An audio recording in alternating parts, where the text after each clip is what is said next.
I'm going to be reading a book that my grandpa always read to me.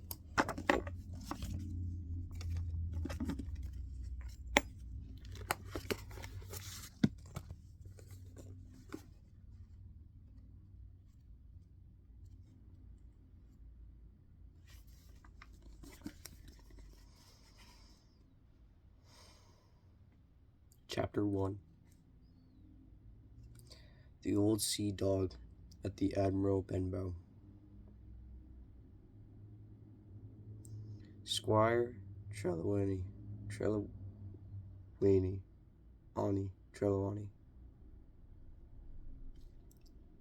Dr. Lizzie, This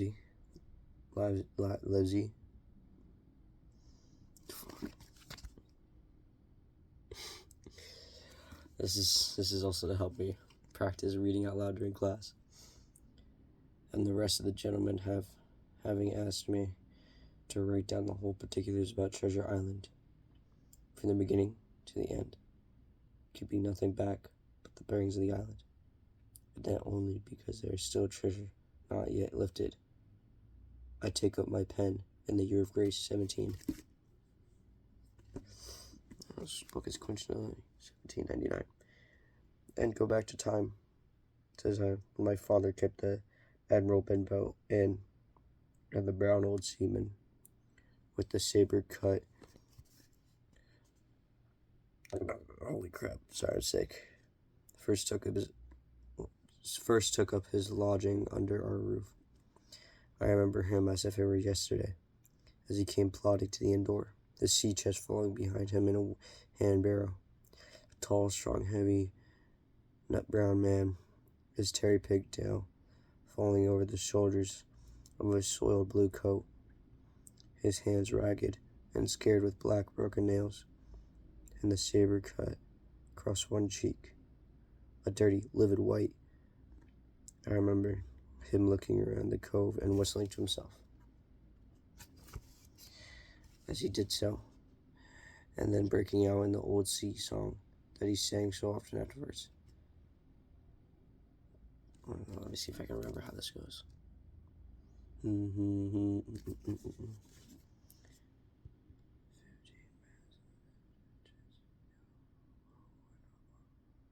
15 men on the Desmond chest, yo ho ho, and a bottle of rum. The high old tottering voice that seemed to have been tuned and broken at the capstan bars. Then he rapped on the door with a bit of stick like a hand spiked that he carried, and when my father appeared, called roughly for a glass of rum. This, when it was brought to him, he drinks slowly like a connoisseur, lingering on the taste, still looking about him at the cliffs and up at our signboard. This is a handy cove, says he at length, and a pleasant, sitiated grog shop. Much company, mate? My father told him. No, very little company. The more was the pity. Well then, said he, this is the berth for me. Here you, matey, he cried to the man who trundled the barrel. Bring up alongside and help my chest. I'll stay here a bit, he continued. I'm a plain man. Rum and bacon with eggs is what I want. I head up there to watch ships off. Well, you might call me captain. Oh, see what you're at there. And he threw down 3 or 4 gold pieces on the threshold. You tell me when I've been worked through that, says he, looking as fierce as a commander.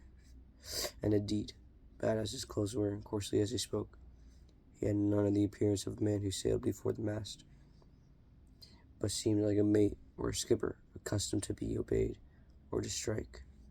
The man who came with the barrow told us the mail had sent him down the morning before at the Royal George, that he inquired what inns there were along the coast, and hearing ours all spoken of, I suppose, and described as lonely, had chosen it from the others for his place of residence. That was all we can learn of our guest. He was a very silent man by custom. All day he hung around the cove or upon the cliffs with a brass telescope. All evening he sat in the corner of the parlor next to the fire and drank rum and water very strong. Mostly he would not speak when spoken to, only look up, sudden and fierce, and blow through his nose like a foghorn. And we and the people who came about our house soon learned to let him be. Every day when he came back from a stroll, he would ask if any seafaring man had gone by along the road. At first we thought it was the want of company of his own kind that made him ask this question, but last we began to see he was desirous to avoid them.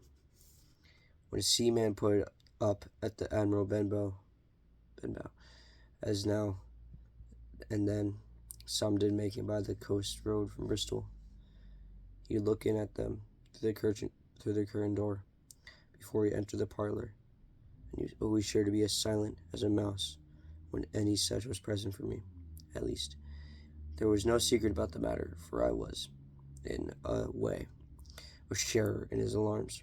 He had taken me aside one day and promised me a silver fourpenny on the first of every month if I would only keep my weather eye open for a seafaring man with one leg, and let him know the moment he appeared. Often enough, when the first of the month came around, and I applied to him for my wage, he'd only bow through his nose at me, stare me down. But before the week was out, he was sure to think better of it, bring me my fourpenny piece, and repeat his former orders to look out for the seafaring man with one leg. How that personage haunted my dreams, I need scarcely to tell you, on stormy nights when the wind shook the four corners of the house, and the surf roared along the cove, and up the cliffs. I would see him in 1,000 forms, and with 1,000 diabolical expressions. Now the leg would be cut off at the knee, now at the hip. Now he was a monstrous kind of creature who had never had but the one leg, and that in the middle of his body. To see him leap and run and pursue me over the hedge and ditch was the worst of my nightmares. And altogether, I paid pretty dear for my monthly fourpenny piece, in the shape of these abdominal fancies. But though I was terrified by the idea of the seafaring man with one leg, I was far less afraid of the captain himself than anybody else who knew him. There were nights when he took a deal more rum and water than his head would carry. Then he would sometimes sit and sing his wicked old wild sing-songs, minding nobody. But sometimes he would call for glasses round and force all the trembling company to listen to his stories or bear a chorus to his singing. Often I have heard the house shaking with yo-ho-ho and a bottle of rum, all the neighbors joining in for dear life with the fear of death upon them, and each singing louder than the others to avoid remark. For in these fits he was the most overriding companion ever known. He would slap his hand on the table for silence all round. He would fly up in a passion of anger at a question, or sometimes because none was put. So he judged the company was not following his story, nor would he allow anyone to leave the inn till he had drunk himself sleepily and reeled off to bed. His stories were what frightened people of worst of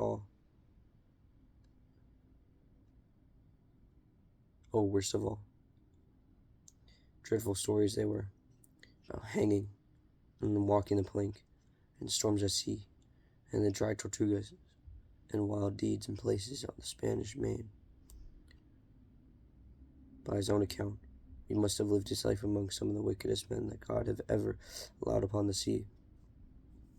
And the language in which he told these stories shocked our plain country people, almost as much as the crimes that he described. My father was always saying the inn would be ruined for people who would cease coming there to be tyrannized over and put down, sent shivering to their beds. But I really believe his presence did us good.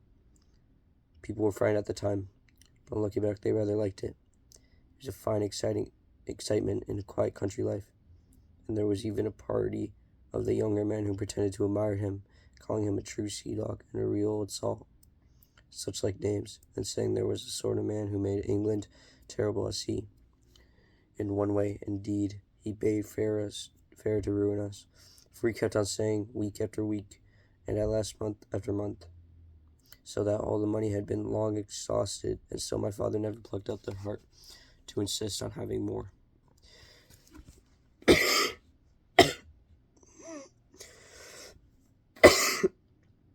What I say, I'm sick.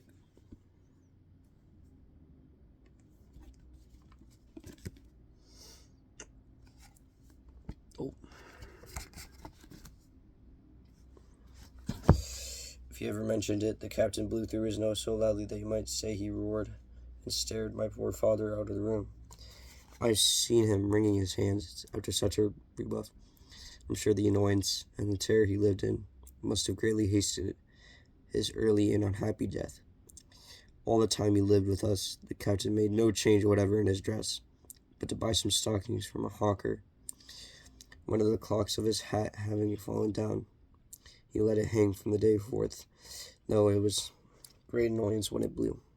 I remember the appearance of his coat, which he patched himself upstairs in his room, and which before the end was nothing but patches. He never wrote or received a letter, and he never spoke with any but the neighbors, and with these, for the most part, only when drunk on rum, the great sea chest had ever seen open. He was only once crossed, and that was towards the end, when my poor father was far gone in a decline that took him off. Dr. Lizzie came late one afternoon to see the patient, took a bitter dinner for my mother, and went into the parlor to smoke a pipe till his horse should come down from the hamlet, for we had no stabling at the old Benbow. I followed him in, and I remember observing the contrasts. The neat, bright doctor with his powder as white as snow, and his bright black eyes, pleasant manners, with the cultish country folk, and above all, with that filthy, heavy, bearded scarecrow of a pirate of ours. Sitting far gone in rum, with his arms on the table. Suddenly he, the captain, that is, began to pipe up his internal song. 15 men on the Desmond chest, yo ho ho, and a bottle of rum. Drink and the devil had done for the rest, yo ho ho, and a bottle of rum. First I had supposed that Desmond's chest to be that identical big a box of his upstairs in the front room, and the thought had been mingled in my nightmares with that of the one-legged seafaring man. But by this time he had all along ceased to pay any particular notice to the song. It was new that night to nobody but Dr. Leslie, and on him I observed it. It did not produce an agreeable effect, for he looked up for a moment quite angrily before he went on with his talk to old Taylor Gardiner on a new cure for rheumatics. In the meantime, the captain gradually brightened up at his own music, and at last flapped his hands upon the table before him in a way we all knew to mean silence. The voices stopped all at once, all but Dr. Lizzie's. He went on before, speaking clear and kind and drawing briskly at his pipe between every word or two. The captain glared at him for a while, clapped his hand again, glared so hard, and at last broke out with a villainous low oath. Silence there between the decks. Were you addressing me, sir? Says the doctor. And the ruffian had told him, with another oath, that this was so. I have only one thing to say to you, sir, replies the doctor, that if you keep on drinking rum, the world will soon be quite a very dirty scoundrel. The old fellow's fury was awful. He sprang to his feet, drew and opened a sailor's clasp knife, balancing it open on the palm of his hands, threatened to pin the doctor to the wall. The doctor never so much as moved.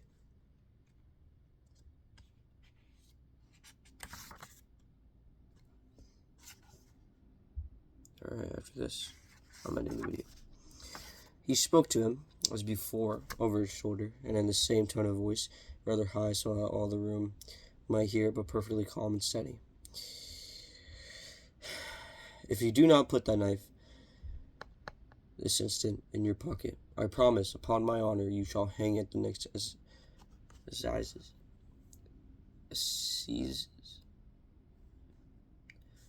Then followed a battle of looks between them. But the captain soon knuckled under, put up his weapon, and resumed his seat, grumbling like a bean dog. Now, sir, continued the doctor, since I now know there's such a fellow in my district, you may count. I'll have my eye upon it day, you day and night. I'm not a doctor only. I'm a magistrate, and if I, sorry, I'm trying to put this in without breaking it. There we go.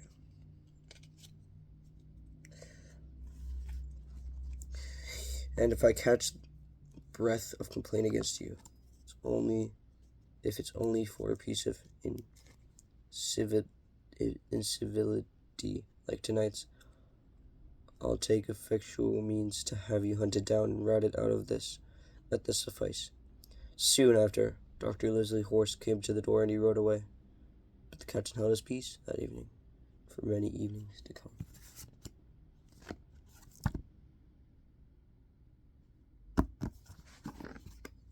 And that is Chapter 1, Treasure Island, by Robert Louis Stevenson.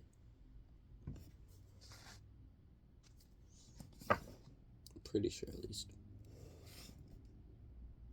I might be wrong.